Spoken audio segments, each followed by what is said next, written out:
anyone that I care about, I wouldn't say do it. Like, I'm really excited about cases. I had like really cool ones last week. And I had like a euthanasia before breakfast yesterday. But like once you get this balance, I feel like it's been better. I've been doing something called 75 hard. I don't know if you've heard of that. So I am on day like 68. And sometimes I had an emergency that was like 6 hours. I was running fluids, you know, it was a weekend. And then I went home at 11 p.m. and I ran. And like, I feel like that's been really nice because it's brought me balance that I feel like I didn't have. And it sucks. Like it's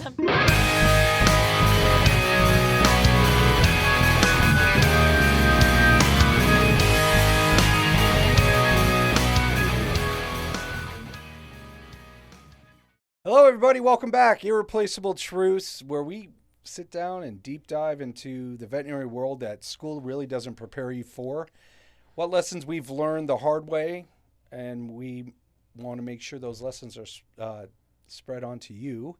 Today, I have a very special guest. We're actually going to delve into the equine world, which is basically could be Japanese for some of us. I think I remember a little bit. I remember fibrinogen is important in horses because it shows inflammation. I think that's about all I remember. But I would love to welcome Dr. Chelsey today to the show. She is a equine veterinarian. She has one heck of a story to tell us. And going forward, I think let's let her tell us a little bit about her bio and what she's been doing and where she's located and where she went to school and all those fun things. Dr. Chelsey, how are you doing? I'm great.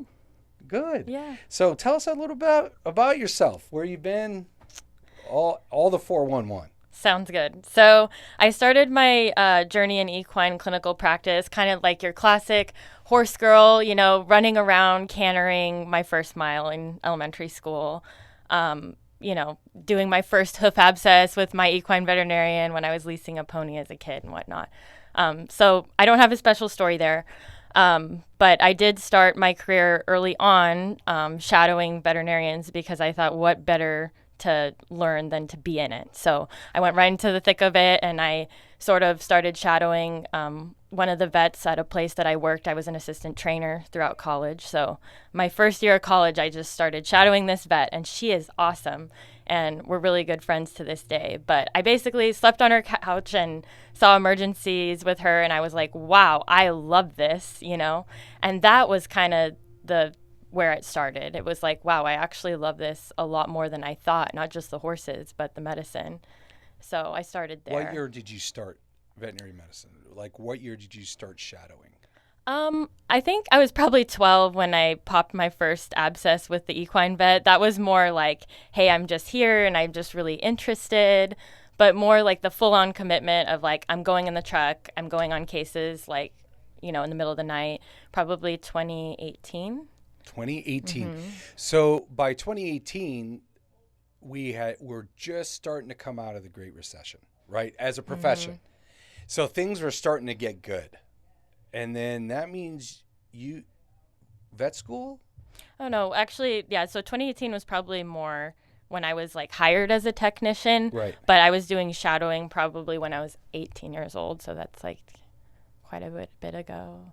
Oh. I would say my freshman year of undergrad is when I started to like spend several hours. And where'd you go to undergrad?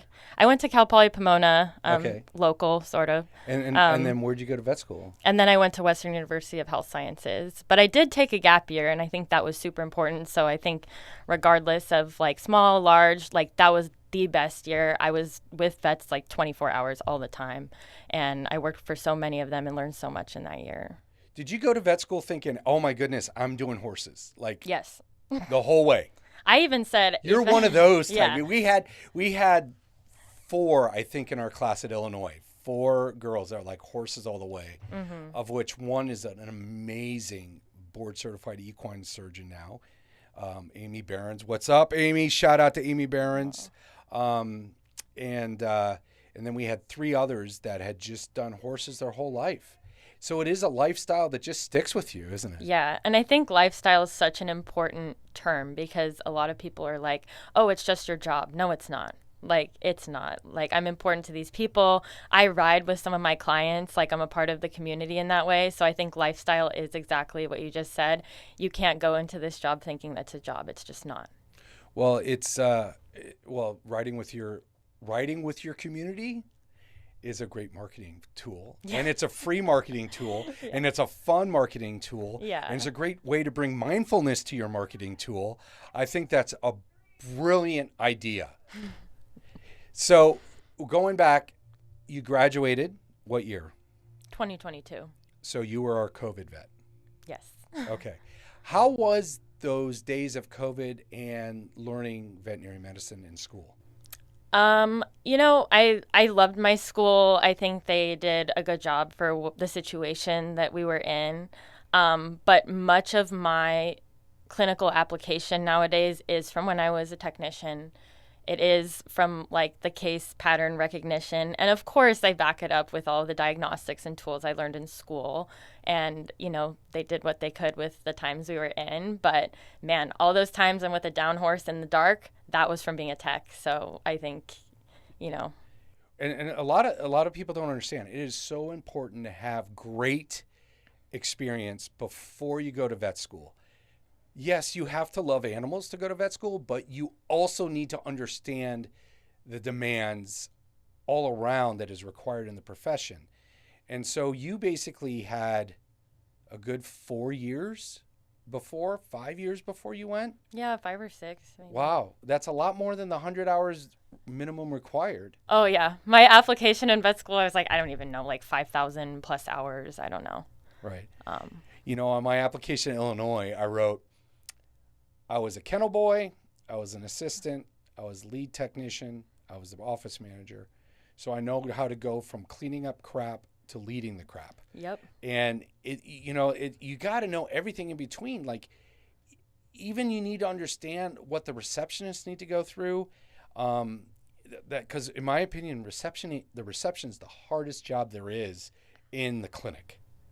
Like talking to those clients, asking them for their credit card, scheduling the right appointment, talking to them on the phone. I mean, like the questions they have to answer, you listen to those sometimes. I wouldn't even want to know what it's like to be a receptionist in an equine clinic. Yeah, I mean, shout out to my receptionist down here. She's amazing. She's so compassionate. I think she really feels for the people. Like, I see it. And of course, all of us do. I mean, we wouldn't be here, most of us, if we didn't. But yeah, they're the first line of defense. So I hear them like yelling about my bill that I thought was really reasonable. But yeah, they take the brunt of it. So I think it is important to see that. And it's important to like praise those people for all the work they do. It's just as important as what we do. Preach, sister. Yes. Hallelujah. Right? Yeah. Yes, absolutely. I really want to go back to the point that you brought up, which was you slept on the floor of the veterinarian you work for. Yeah. First off, it takes a very special person to do that. I was blessed enough to have veterinary technicians and assistants that would do that as well if we had critical cases overnight. Mm-hmm. Obviously, the clients would pay them and usually bring them breakfast in the morning, which was awesome. My clients I had were unbelievable, and that's why the only reason I miss being in a clinic right now is because I miss those clients. But, I knew in my head I couldn't, 33 years working in a clinic, I was good. Yeah. Like that. That's a good career. And now I get to give back to veterinarians like you, which is even more fulfilling, in my opinion. But you had a mentor. Mm-hmm. You still have that mentor. You said you're still friends. We're really good friends. Yeah. So was she your coach? Yeah, I think in a way, like I got to see her she was so talented and she had that same like bug for the horses that I have. And it was sad to see it kind of burn out. And so like a lot of my career has been like, no, I can't. Like I have to set boundaries so I can keep doing that, because seeing her go through that was terrible. Well, what drew you specifically to equine medicine? Because equine medicine is so difficult. Like the hours are, like there isn't a horse that colics at 3 p.m. It's usually 3 a.m. Yeah. And it usually has, which is very sweet, like a 10-year-old girl. Of course, there yeah. with it. That's always the case. It's never, the person that just has this random horse in their yard. Those horses are always fine. Yeah, it's usually like the very special horse that's very, the bond between the young owner and that horse and all the special stuff they've done together. And I mean, the emotional demands of equine medicine have to be even harder, in my opinion, because finances are huge. You're very limited on what you can do, unfortunately, because of the size of the animal. Mm-hmm. There's some things ethically you wish you could do, but you know that the quality of life afterwards will never be there. Mm-hmm. How do you deal with those emotional demands that are required of your specific part of the profession? That's a good question. I guess, like, for me, all of my knowledge from being a doctor is kind of a very small part of that. So I would say if you're drawing like one of those Venn diagrams, I would say maybe 10% of that is the actual doctoring, right? So 10% of it is, okay, I'm making my diagnosis, I'm making my prognosis, this is what's best for the horse, or these are the 3 options. And so I kind of try to like bullet point it for people. And then after I've made my medical decisions, I completely dissociate, which I know it sounds bad, but that's what I do. And then I say, what does this person need so that they can make the proper decision? And then I try to think, hey, I've been a rider, I've been an assistant trainer, I've been a veterinary assistant technician, and I'm a vet. So like, how can I like put myself in their shoes and then help them make the appropriate decision for their animal? So it is advocating for the animal, but I think 90% of this is just communication with those people. And because I've seen people do it well, not well, I feel like I've kind of built what I try to do off of those experiences. And again, like wearing kind of all those shoes. So if I hadn't been an assistant trainer and ridden those horses and been like, the horse feels funny, or been there holding the colic at 2:00 in the morning with the owner, I really don't think that I could do this as effectively. And I'm not saying that people can't, but I'm saying I personally don't think that I could if I hadn't been like that, like diehard horse person doing all these different weird jobs that I did. I remember I was always a small animal person, and then I fell in love with equine internal medicine during school. Fell in love with it. I had an internship set up in San Luis Rey, and I decided, like a fool, senior year, I'm like, you know what? I'm going to do 3 equine rotations back to back to back, starting in May, which is foaling season. Mm-hmm. I was at the clinic, the large animal clinic at the University of Illinois, every day from 5 a.m. to 3 a.m. I had to do physical exams and write up soaps for over 28 animals by 8 o'clock rounds every day. Mm-hmm. I changed my schedule. I was like, okay, I did 2 rotations in equine. I'm done. And I called San Luis Rey and I'm like, I'm sorry, but give my spot to someone else. I can't do this. That was so unfortunate because I wanted to become board certified equine internal medicine. I thought equine internal medicine was great.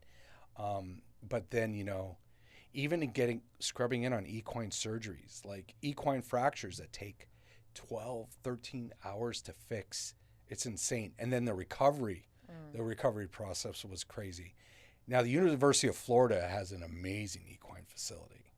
Have you been? What other schools have you seen? Have you seen any of the amazing equine facilities? Like University of Missouri, they got a nice grant from Budweiser because of the Clydesdales. Yeah. No, I visited a couple of them. And then when I did my clinical rotations in school, I actually went to not as many of the universities, but more just like the big, huge hospitals. Root and Riddle in Louisville? Haggard. I was in Haggard. You were. Yeah, just like all the different like huge facilities and Virginia Equine Imaging and just really great places to visit. I mean, I can't speak enough to all those places that gave me all those experiences. Are there any large animal clinics that senior veterinary students should? I don't want to throw anyone under the bus. Just wouldn't be the experience that you would want them to get. Like, are there places they should try to avoid if possible? I think it just depends on perspective, because I think a lot of the places that I thought were amazing, a little rough around the edges and whatnot.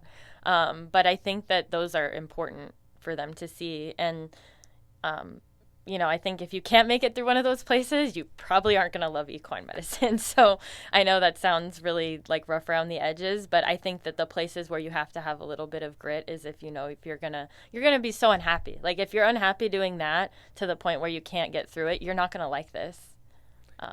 And does it ever become easy to age a horse from its teeth? I just need to know. I just tell people like teeth are notoriously inaccurate. I try to do my best to age them, and there's more specific, there's specific aging, but then again, they're not always 100% accurate. I've papered horses that aren't, perfect. Dr. Baker at the University of Illinois, he's the one who wrote all those books and did all those research on that. Yep, I know his name on the book. Oh, you do? Yeah. Played golf with him many times. I've always been a big proponent for make sure you socially get out and know your professors. Even though a lot of the professors are just professional academians, they've never been out in the real world. They still will give you some tidbits. Yeah. You can always pick up. You don't have to take all the advice. Take some of it, not all of it. It'll certainly definitely help. So now you're out in practice, right? And you're still early. Anything come up right now that made you think, this isn't for me? For me, like I knew like the hours, like I don't mind working hard. I don't mind the intensive cases. I enjoy complex cases. I don't mind the traveling I do to cover other places because there's not enough of us left. But for me, it's just like the finances like will never make sense. So I think if there's one thing, it would be like, I didn't come from a lot of money. I didn't grow up owning a ton of horses. So it's just that part, kind of finding the balance of like, okay, like, I'm treated really well by the people I work for, I think. Really grateful for the opportunities that they've given me. But I think just from like a debt to income ratio, regardless of how well I'm treated, I don't think it'll ever make sense for equine medicine. Are a lot of equine owners lacking insurance? Oh, yeah. Yeah. And I think, a lot of people have it. A lot of people have certain coverages. There's a lot of like, without getting like into intricacies, like there's a lot of things that are more complicated with equine insurance. And I do think the average kind of backyard horse owner definitely doesn't have it. Not to say some of them don't, but I do think finances in terms of making clinical decisions is common.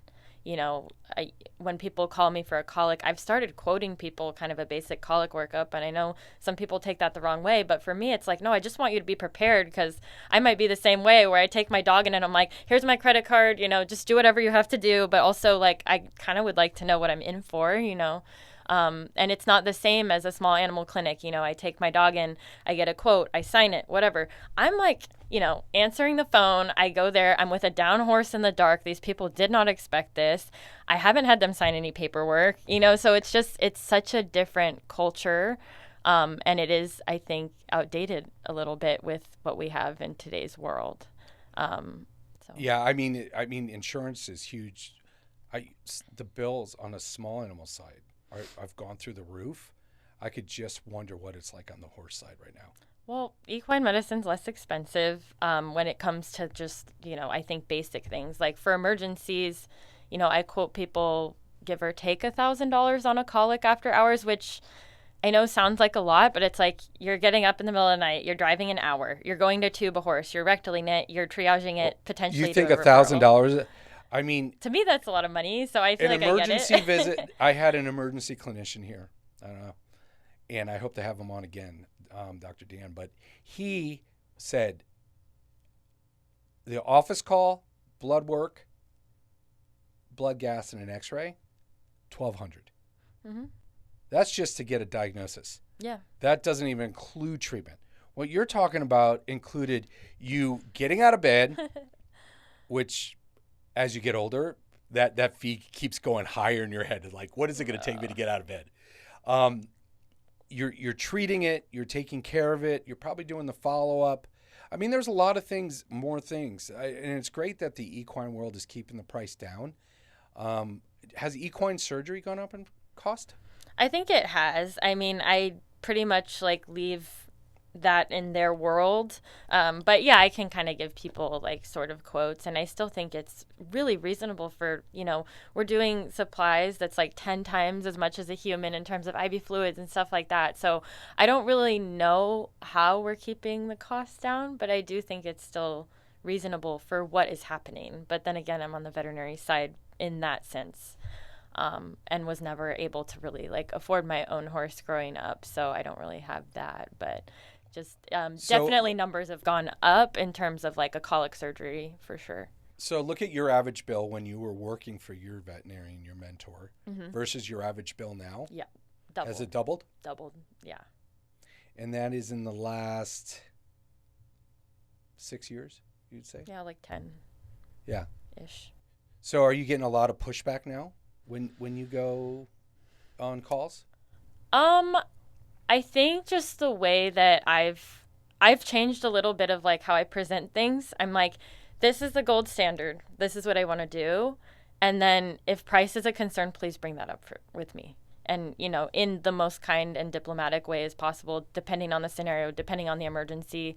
If it's an emergency, I try to give people a rough estimate over the phone, and then they might forget by the time I get there or whatever. But I try to prepare people because I'd want to be prepared. But at the same time, I'm like, I'm the doctor, and it is my job to come offer you the best medicine. And so some people will just accept it based on that. And then equine medicine, unfortunately, we bill clients. And so if it's someone I know really well, then I kind of am just like, okay. But otherwise, we try to get credit cards because you would be astounded at like the outstanding, like people just won't pay us. And I'm really grateful to work for somewhere that handles that side of things. But it's really shocking. Like I'll go back and be like, oh, wow, like, that person never paid. Like that's crazy.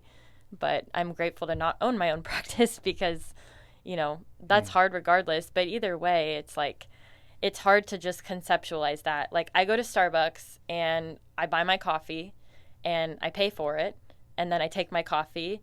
I can't just be like, oh, yeah, I'm going to pay you in 20 years. Like, that doesn't work, right? So it's like, I feel like in my head, that's how I try to dumb it down and think about it.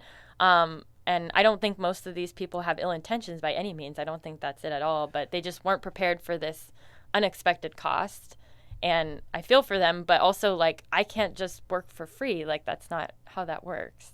Well, the problem they always got me was when you ask for money and then all of a sudden they're like, oh, I thought you were compassionate. No, I'm running a business. I have to pay for payroll, my workers' insurance, taxes, equipment, medicine. And yeah, there's a huge disconnect, I think, a lot of times between clients and veterinary hospitals because if they go to the human hospital, other than paying a little bit up front, usually if they have insurance, right?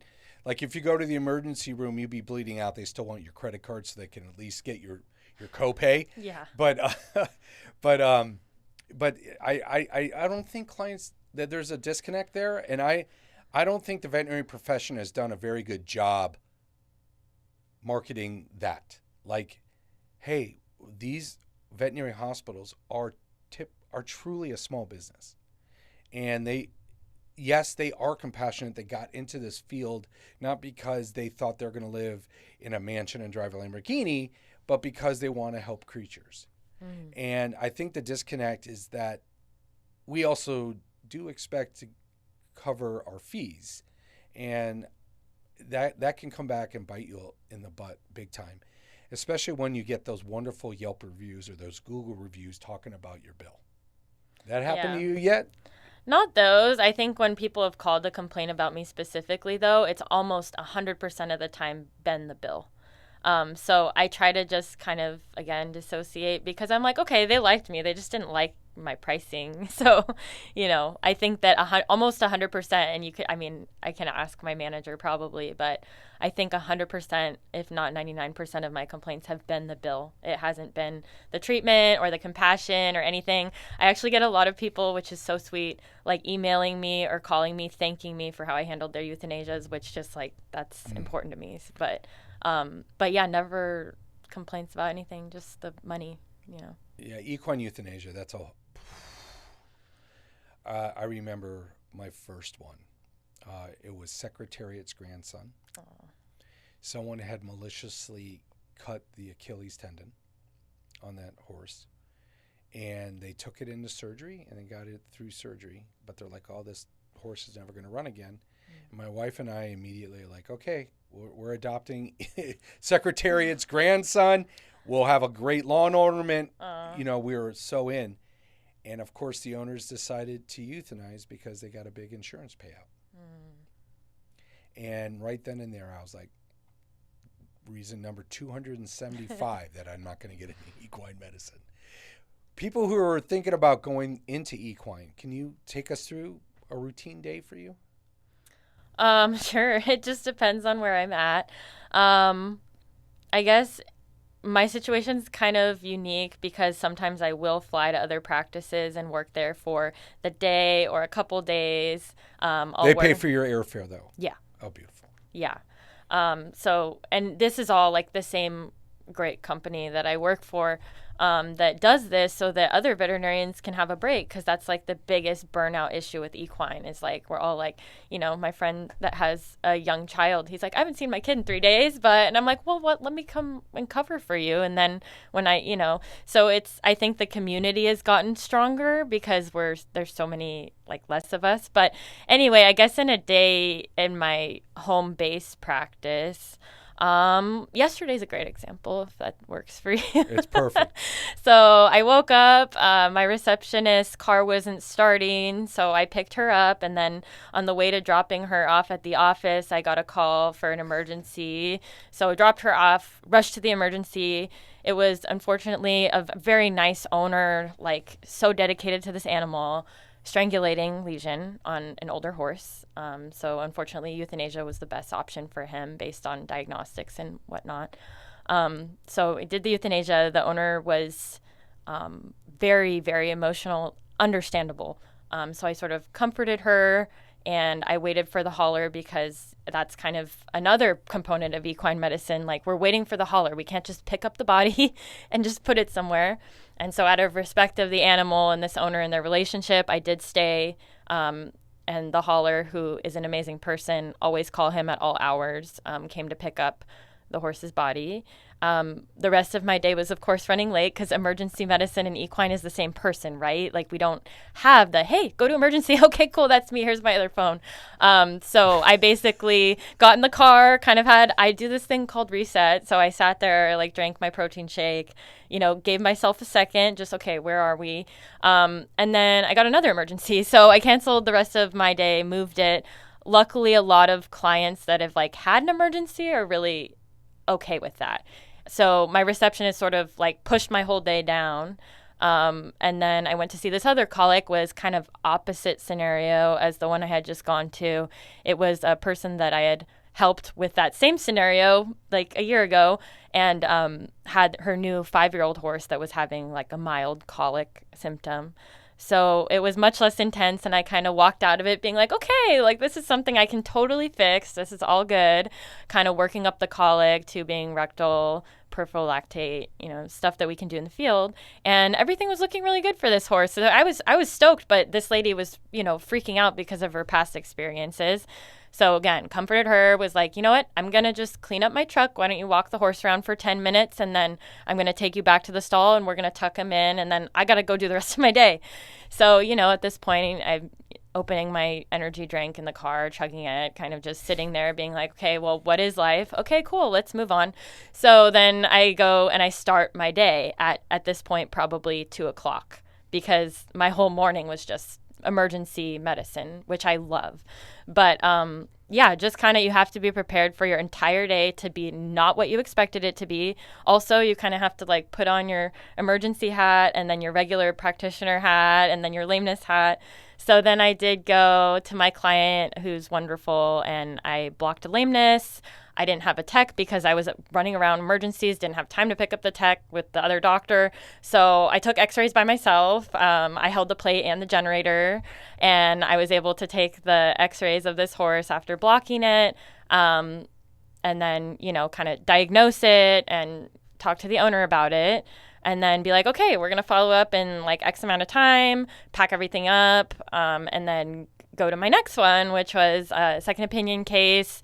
And the horse was doing well, kind of agreed with everything the other veterinarian had said, and kind of just gave them that validation of a second opinion. And, that horse was doing awesome based on the treatment the other vet had done. So all I had to do is be like, yep, my colleague's doing awesome. I'm glad you got a second opinion. I encourage a lot of my clients to get second opinions and kind of move on and go back to the office, upload my own x-rays, send the radiology report, clean up the cluster that is my truck now because I've done a euthanasia, emergency colic, lameness, and some other second opinion case. And so, just kind of clean up the mess. At this point, it's probably 7:00, and my office is at a barn that I keep my horse. So now I walk out, and I have a client walk up to me, ask me a zillion questions. Now it's been an hour. So now it's 8 p.m. So then I kind of walk out with my Belvita breakfast cracker that I was trying to eat at 8 a.m., go hop on my horse, ride him around for 45 minutes, tuck him in, and then go home and eat dinner and go to bed, wake up at 5 to go to the gym. So that's and I wouldn't say that's every day, but that's pretty average. I mean, that was just a day in the life, right? Yeah. You're talking 14, 15 hours of nonstop. Yeah. And it started off with this emotional demand right off the bat, right? And the fact that you were able to recover and you were able to do that's remarkable. 2 questions. Number 1, what's the energy drink of choice for equines? And number 2, how long do you think you can keep that up? Yeah, I mean, okay, that's a good question. So energy drink wise, I love coffee. I am a big energy drink person too. I like the Ghost energy drinks because I feel like I don't shake as bad. And then people see me placing an IV catheter for euthanasia and I'm shaking. And it's is it because I'm emotional about this or is it because I had 3 energy drinks? It could work for you and against you. Yeah. Yeah. But no, I like those. I like Celsius and, just the regular ones. And I guess if you asked my friend Dr. Mario, he would say Bang energy drinks too. So we all kind of share. That's what I have in my office right now. I have Monster and Bangs. And see, the problem is they took Bangs off the market because they had all those health issues. But those of us who really need that jolt, we're willing to risk it. But the real question is, how long do you think you could keep that up? And before you say, you know what, equine medicine. I love this profession. I love veterinary medicine. But how long can you do that? That's a really good question. I guess the answer is I don't know. I think that a day like yesterday, it was super fulfilling. And I think the way that I kind of, as I've grown up in the profession, being an assistant, a tech, a vet, I sort of have done some aggressive compartmentalizing. And I think that has helped me a ton. It doesn't take away from the emotional toll, but I do think you don't compartmentalize your emotions, do you? You don't hold those in. No, I don't hold them in, but it's just how can I deal with this in a healthy way? I rode my horse after work. Was I tired? Yes. Did it help me? Yes. I think it just helped me reconnect with hey, this is why I do this, and this is an animal that I've treated myself, and he's doing well. So it kind of helps reconnect you with why you like doing things. But yeah, to answer in terms of the physical and emotional tolls of it, I don't know. I'm doing fine now. I can't tell you if there's a finite number, but I'm going to try to do the best I can to keep it balanced and do the best I can like anyone. Well, you're not a mom yet, right? Oh yeah, not doing that. But how would a mom be able to do that type of day you just explained? I do have colleagues, I won't mention anyone specifically, but I do have colleagues that are parents, and it sounds horrible. It sounds like they can't. I have a close colleague, very good friend of mine, that's a new dad, and I feel it's terrible. They can't see their kids as much. It is emotionally taxing. I haven't been in the shoes of that person, so I do not know, but I know one of my other mentors with kids, it was really hard. He didn't get to see his kids as much. And I think that he did such a good job of eventually finding that balance. But man, that sounds hard. It sounds impossible. It sounds, yeah. I mean, my wife was a full-time vet. I'm a full-time vet. We have 3 amazing daughters. My wife is an amazing wife, but an even more amazing mom. But yeah, to find that balance, it was hard. I don't think I could have done it as an associate. I was only able to do it as a practice owner because it's like, I'm not going to miss my daughter's recorder, concert or the Christmas or soccer games or you name it, right? I just didn't want to be that dad, you know. I love my parents. My father was amazing, but work came first, always. And I understand why though, because he was a boomer and he, that generation of people, work did come first. And everyone's like, oh, it's a work ethic. No, it's not a work ethic. It's about a balance you got to find. And I really think if your true value is work-life balance, do you think equine medicine is going to be right for them?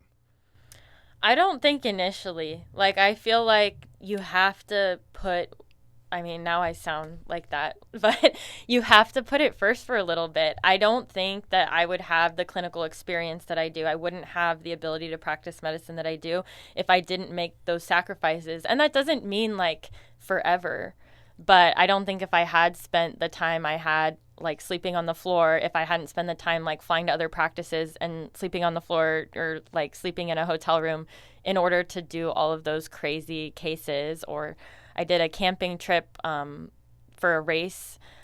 We basically went out 2 hours outside of cell service. I'm the only veterinarian. It's like old times. Hey, we need a vet. Like calling, I'm sleeping in the tent and the horse is colicking or whatever. If I hadn't done that stuff, like it would be hard to be me every day, waking up and doing everything I did. It sounds like, if I didn't have all of that, then I wouldn't be able to process and compartmentalize and prioritize. So I do think you have to be willing to give up some of your balance to create that. And then you have to get to the point, which is I think the point I'm at right now, is where I'm trying to restore it a little bit more so that it's not too much one way or the other. And you getting feedback on trying to restore it? Because there were some things we were talking before we went on that I really want to touch base with you. First thing you said is that you are starting to make boundaries. Clients receptive to that now? Because if you didn't start with boundaries and now all of a sudden you're starting to build boundaries, how do clients feel about that? I think the right ones and the way you deliver it are both important. I think most of the clients are aware that if they call the emergency line, they're not always going to get me. And sometimes that feels like, personal to them. But the reality is, hey, I can't be there every day. Like, it can't be me every day. I can't be the only person you rely on. That's not healthy for anyone. Like, I like to compare it to relationships personally. Like, if the only person you vent to is your spouse, like, that is not healthy. You got to have like a variety of friends. You have to have like maybe other people you talk to. So yeah, I do think that they've been receptive when I kind of, depending on how I explain it and depending on their personality type. I have like a very short list of clients that have my personal phone number, very short. And I get a question because a lot of my clients had my cell phone number. Do any of them ever abuse it? They've been blocked if they have. So yeah, I mean, I think in the most polite way, it's been like, hey, call the office and they get the one off. But I actually got rid of my work cell phone. I don't have one anymore. I just have everyone go through the office. And if it's an emergency, they will talk to a veterinarian. I'm not worried. I know that all the veterinarians, if they're still in equine medicine, they care. So it's, I'm not worried about who's on the other line. I don't have that controlling personality. I'm like, as long as they get taken care of, then it's not my problem in like the most kind way. There's someone to help them. And then when I'm there, I'm going to give 125%. And so that's the kind of the boundary that I've started to set. And like getting rid of my work cell phone seemed really aggressive, but it was really nice. And I've like actually encouraged some of my other colleagues to do that. Like, no, they have to go through your office. What the heck? Like, this is a doctor's office. But some of the clients just haven't been like brought up that way by generations prior. So it's just different. It's nothing's wrong or whatever, but I feel like it is the way it's helped me a lot because then I can focus on what I'm supposed to do, and the cases. I don't have to be like, oh my God, I have all these people texting me about when their appointment. No, talk to my receptionist. She's amazing. Like, I don't need to do that. So I think that that's helped. And like to answer your question, it's been good for the right ones. And if someone doesn't like that, I'm probably not the right fit for them. Yeah, that's another thing you have to learn early on in your career. I don't care what type of medicine you're doing. You're not going to be everyone's cup of tea. Like, you cannot make everybody happy. And, there's such the concept of perfectionism within this profession, because we kind of all had to be perfect to get to vet school, right? But the thing is, like, when perfectionism is a problem, it can really start to eat away at you emotionally. So if you go with the mindset, hey, you know what? I'm not going to make, I promise you will make at least 85% of the clients happy, right? At least 85. Yeah. But the problem is, you remember that, the 5% that make your life a living hell, right? Like, they can make your life a living hell. So any horror stories from classmates that you've heard? Yeah, I mean, there's always like the nightmare client and whatever, whether it be that they just don't agree with how you're doing things, or, I mean, I've showed up to places, and it actually ended up working out, but I mean, I've showed up to places, where's the male vet? And I just I'm like, wow, we're still in like the early 1900s. What's going on? So like that was kind of like a shock to me, was where's the male vet? And I'm like, oh my gosh, like I don't know. It was just one of those things where I was like shocked, but it all works Well, out. there's not many of us. No. In the profession, which is now what, 87%, I think. It's gotten pretty high. Yeah. And that's the whole thing. Yeah. I mean, most of the male veterinarians, they go into small animal because that's where the money is. Mm-hmm. But it's mostly the women that go into equine because you guys had the ponies growing up, right? You had all that fun stuff. So it is different. I don't know how I would have reacted if someone said, "Where's the male vet?" Being a girl dad, 3 daughters, I would have a hard time. I can tell you exactly how I reacted. Yeah, I would love to hear. Basically, it was a colic on an older gelding, and where's the male vet? And I was like, well, there isn't one. So the options are I can stay here and help you, or I can leave. Like, those are literally your options. Like, I can leave or I can stay here and help you. And I tried to just be like, I basically took all emotion out of the conversation. I did not show any emotion. I did not speak with him the rest of the time I was there. And I said, call me if you have any questions. I think the horse is going to be fine. And he called the office, and he actually ended up apologizing and, whatever. Like, when people are in an emergency situation, I think after doing so much emergency and critical care in equine, I do give people the benefit of the doubt later on. It's like, okay, they were having a horrible moment in their life. Sometimes you're with these people, and it's like a horse they've owned for 25 years, like yesterday, like that was terrible, right? And it's like some of the worst parts of these people's life. And one of the worst days of my life was when I put down my own dog. Like, it was terrible. But it's like, if you're able to help people through that, it is rewarding. So I think that like, for me, that's where kind of I fill my cup, is like, I was able to help this person. And yeah, they weren't super great to me, or they weren't considering me as a human being. But at the end of the day, they were having a hard time, Yeah, they were being a butthole. That's fine, And some people are just that way. And yeah, totally. Again, you're not going to be everybody's cup of tea. No. You're not going to do it. It's not. If there's any listeners out there that you think you're everybody's cup of tea, drop me a line. I will have you on this couch in a second. I would love to talk to you immediately, because it doesn't exist. You are a unicorn. So when we also were talking before you came in, you're talking about ways that you're doing mindfulness. First off, you really challenge you. You went 75 hard. How's that going? It's good. Yeah, I really liked it. Like, sometimes it really sucks, but I think, like, I love working out. That's definitely like my outlet. If I don't, the horse thing used to be my outlet. Now it's not. So now I've gone to, like, working out is like a major outlet for me. I grew up with my dad being a physical therapist, so exercise was always like a huge value in my family and something we did together sometimes. So yeah, it's been really good. I've been riding my horse a lot more. I've been waking up early, going to the gym, which I always do anyway. But it's just really forced me to, like, hey, take care of you, I didn't realize I was drinking all these energy drinks and not drinking enough water. And I was like, oh my gosh, I have so much energy because I'm drinking water. Kidney stones. I'm sure I've had some, but yeah, just like drinking the water and being like, I do have time to pee. Stop saying you don't have time to pee. Like, you do have time. Like, that's crazy. So just kind of like reevaluating and recalibrating like your thoughts about your day. Like, I do. There are days that you go through whether, I don't care what position you're in, like horse, small animal. There are days you go through the whole day and you're like, oh shit, I never ate. Yeah. I did not eat today. No wonder why I'm sitting here shaking. No wonder why I'm so grumpy. Yeah. Hangry. Mm-hmm. Yeah. My staff would always get hangry, so I'd always make sure I order something or have snacks there for them. I could go throughout the day without it, but if my associates or my assistants or my techs or kennel or anyone, because I mean, you can get busy and the whole office goes without eating. Mm-hmm. And it's really hard. And of course, they have a very, very strict official rules in California that everyone's supposed to get a break and you're supposed to get a lunch. And in reality, it doesn't happen. It doesn't happen. I mean, I remember I would have to force people to clock out to go to lunch because I didn't want to get in trouble by an attorney. Yes. Or by the state. So it does happen. You got to remember to take care of yourself during the workday.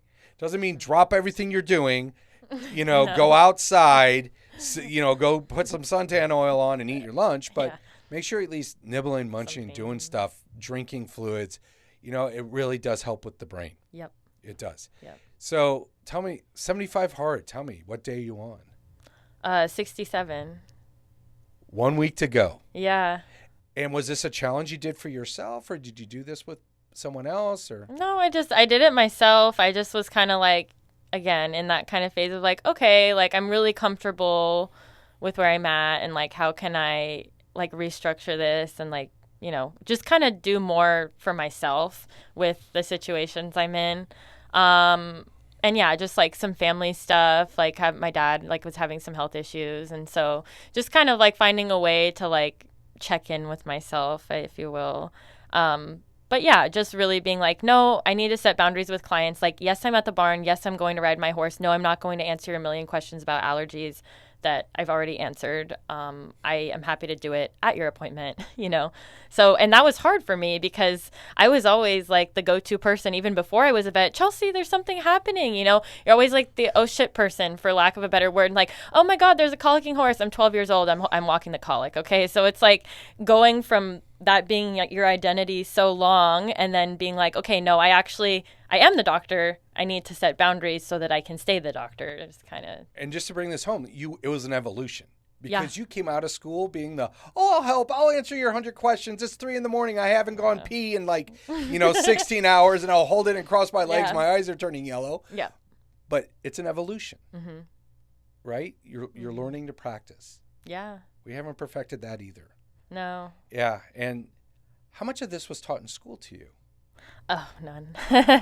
I mean, like, I think that school has its purpose, and I had a great program I was in. And a lot of, like, one of my best mentors is from there. He's internal medicine, equine, and, like, I can text him whenever, 3 o'clock in the morning, whatever, So I think, like, a lot of But you socially got to know him while you were at school. Yeah. Right? Yeah.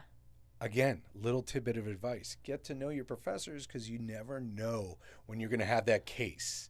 Yep. And nothing's more impressive to clients when you take out your phone, you text someone who has a lot more initials than you do at the end of your name, and you get an answer for them in 2 minutes. Yep. No, I mean, I have them kind of like all over the country, like, oh, let me text my like internal medicine friend at this hospital or this. And I don't I don't always do it for that notoriety or whatever, but it's just like, it is a great resource. It's not notoriety, it's marketing. Yeah, it's a great resource too. And I mean, I learn something every time I talk to those people. So it's like, being humble enough to be like, hey, I don't know the answers to everything, but I know people that do. So let me pull out my contact list and, or I've FaceTimed a surgeon before. Like, I'm not above these things, So it's like.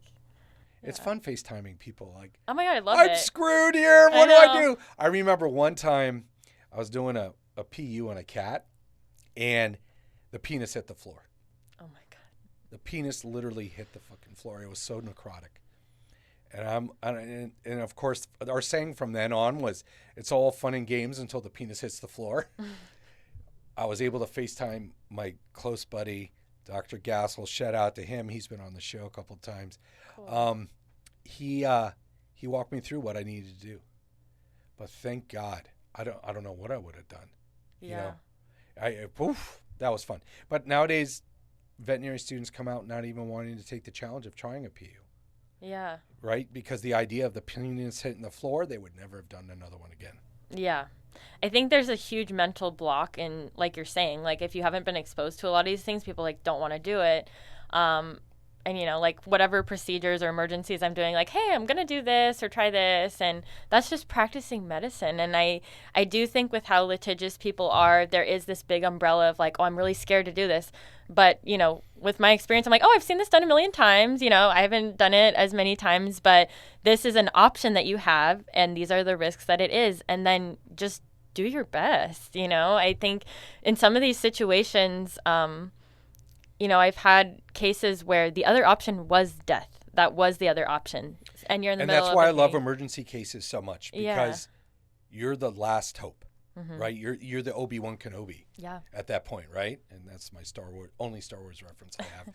But that's the thing. It's like it's either you or pink juice. Mm-hmm. Go for it.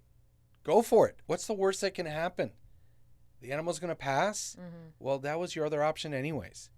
You got to do it. Like, yeah, I understand the stress behind the routine spay, because no spay is routine. But right. I'm talking small animal medicine. Spay is when you take out the ovaries and the uterus, just in Forgot. case. And I'm pretty sure you can school me on navicular syndrome. We can go back and forth on that fun stuff. But no, it's absolutely crazy. Like how it's not crazy. It's almost heartbreaking that like veterinarians get so scared because one little thing goes wrong. Mm-hmm. And if you live in fear or you practice in fear, you're not going to enjoy this profession. Ever. Ever. Have you had some of those cases? Oh, yeah. Personally? Yeah. Those are my favorite. And how did you get over it? I think just seeing, again, or talking to someone, like somebody that's done it or whatever, I've had those cases, nephrosplenic entrapment. So if you remember, like Sure do. How can I forget nephrosplenic entrapment? Yeah, so the phenylephrine and like the thought of shrinking the spleen or decreasing size of the spleen so that it can be undisplaced, for kind of like simpler terms. I had a case on a horse that did not have a surgical option and had reasons like to not have one. And the phenylephrine was an option for that horse, and of course we did just like the fluids, observe, recheck. We already done all the conservative treatment. And I did talk to a surgeon on this case and stuff like that. But I told the owner, I said, I'm going to be really honest with you. There's a high risk of doing this. I think that it's probably your best option if you don't want to pursue surgery. And I just told her, and she goes, what's the risk? I said, the risk is death. And this is how it would happen. And I was just like, flat out with her, had her sign some forms and stuff like that. But I was just so honest with her. And I told her, I said, I've seen this done before. Like I was a technician for a long time before I was a vet. I've seen this done. I've seen it work. And the horse is not getting better with what we've been doing. And surgery is not an option for you. So this is, it's your choice, but this is what I would do if you want me to keep going. And she let me do it. And the horse is to this day fine. And one of my colleagues takes care of him. Hey, he just got his dental. He's doing great. So like that's so rewarding. And to think that I was scared and I didn't give that horse the opportunity to live, like I would feel horrible about that, and I don't know that I would process it the same way. But that's an example of one that I was like, this horse wants to live, like give it a chance. And yeah, you could talk to some people that would say this is controversial, but I have seen this work, so let's try it. Is there still the debate of who can float teeth in an equine? Do you really care if you ever float another freaking tooth in your life? I prefer to do it just because I have had to deal with things coming up on that, and it is California law now. You have to be a licensed equine veterinarian. I'm also certified in chiropractic for animals in general, and it is illegal to do that if you are not a veterinarian. So I prefer to do it only because I don't want to come up on something, and then that also puts me in a legal bind. So it's, again, with all the umbrellas of wearing all the hats of, the litigious society we live in, but I also want to make sure I can care for this animal. So the bottom line is I know that if I do an oral exam, I might be able to catch something that a layman's person could not, and not legally sedating this animal. I've also had to go to cases where the trainer, the layman's person, the teeth floater, they stuck the carotid, and now I'm at this down seizing horse because an unlicensed person was injecting IV medication. So I think just litigious stuff aside, for the well-being of the animal, I would rather be the person to do it. How do you stick the carotid? I mean, isn't the jugular kind of just sitting right there? Do they go in there with like a 3-inch needle? No, it's easy to do. And I mean, it's happened to a lot of my colleagues that are veterinarians. The jugular lies down there, and then there's actually a muscle body between that and the carotid. And in a really young horse that's thin or a really old horse that's thin, that muscle is a lot smaller and atrophied. And so you could actually stick it right through. And luckily, the times I've stuck it, I've seen that the blood is bright red and I haven't injected, but I think it can happen to anybody. But that if you're licensed and you have that knowledge base and you've seen a ton of refills on a needle, you're going to have a less chance of doing it. If the syringe starts pulsating at you, your chances are you're in an artery. If the blood goes rushing in to the syringe, it pushes the plunger back, you're in an artery. It's, But like a horse trainer or, someone that's not, they might do it. So I have gone to a few of those, like down seizing horses after IV Banamine or whatever. And then that just puts us the infamous Pen-G reaction. Yeah, I've seen that too. Yeah, I had that happen in vet school. Mm-hmm. And that horse went wicked crazy for like a minute. It was crazy. Yeah, they see ghosts and whatnot is kind of what they say. Well, horses are amazing. Amazing creatures, but they're so dumb, they're dangerous. Agree or disagree? I agree. I think with the way we keep them, it's all our fault, but yes. But you love your horse. I mean, what would you do if your horse wasn't in that stall waiting for you? Yeah, he's great. He's a good boy. Yeah. You work on any donkeys, mules? Yeah, I think it's kind of weird, actually. One of my really good clients has a mule, and the mule isn't super easy. I wouldn't say he's dangerous. I think he's just strong and fearful like anything else when you come up to him with the needle, but I have no problem working on him. And she's like, "You're the only vet." I called 7 vets. They won't work on my mule. And she's worked with the mule. She's tried to, do things with it. And the mule is better trained than some of the horses I work on. So, yeah, I think there's this kind of like, it's a mule. It's an equine. Help it. You ever use a dart gun? Yeah. You have? Not down here, but when I worked up in like the Central Valley, a little bit farther north, we did that for some feral donkeys. There are feral donkeys up there? Don't let my wife know. My wife wants to go buy a farm, and she wants to raise miniature donkeys. Oh boy. And we just lost Waffles, but we had a potbelly pig. Loved him. He was, I still miss him to this day. It's been 8 months, but it seems like yesterday still. She wants all that. She wants all that. And I'm like, you're the one who wanted to go into avian. Now all of a sudden you're talking about, I want miniature donkeys, horses, pigs. I really want a Jersey cow. I think they're very cute. They're cool. Yeah, they are cool. So what any other type of exotic farm animals you've looked at, you've seen? I've treated cows, definitely. Like, I'm kind of a bleeding heart. Do they expect you to know cows because you do horses? I wouldn't say expect. I think, like, it depends on the area. Like, when I've worked a lot more up in Humboldt County, they're like, "What do you mean?" And I'm like, "Well, I'm happy to see your cow. I'm just not a cow vet, but, like, I'm happy to help you." And, like, in this case, it was, like, an eyeball or something, right? So I'm like, okay, not yeah, a displaced I can help abomasum. you. Yeah, no. Or like goats. I work on goats because I have a bleeding heart, and I'm like, well, I technically, like, I've worked at an emergency and critical care center, and we did these, and I can help you. But people are just like shocked. They're like, I can't find anyone to help me. And they're usually looking for this when they're in the emergency. They're not looking for it prior. But you're dealing in California. Yeah. And California has a very strict medical board. Mm-hmm. And they're looking for any reason to fine you because that medical board, that's how they make their salary, is by fines. So you got to be very careful in California. Very careful in California. Was there ever a day that you just floated 10 horses' teeth? 19. Yeah. Yeah. And you didn't go apeshit crazy with that? I mean, I would see myself going, I mean, come on. I mean, that's crazy. 19. Yeah, I did 19. My friend and I, we did this like huge clinic when I was working up there. And yeah, I was sore, but like I'm in pretty good shape, I like to think. So like I was like, I'm sore, but I'm not like in agonizing pain. But yeah, I was like, okay, you know, we like went out for a beer or something. I don't know. After that. How long does the average float take? It's really variable. I would say a lot of the times the horses aren't ready for us. I have to go get them out of the stall. No one pulled the hay out, so we have to pull the hay out when we put them back. Like, if it's a whole altercation, it takes probably an hour.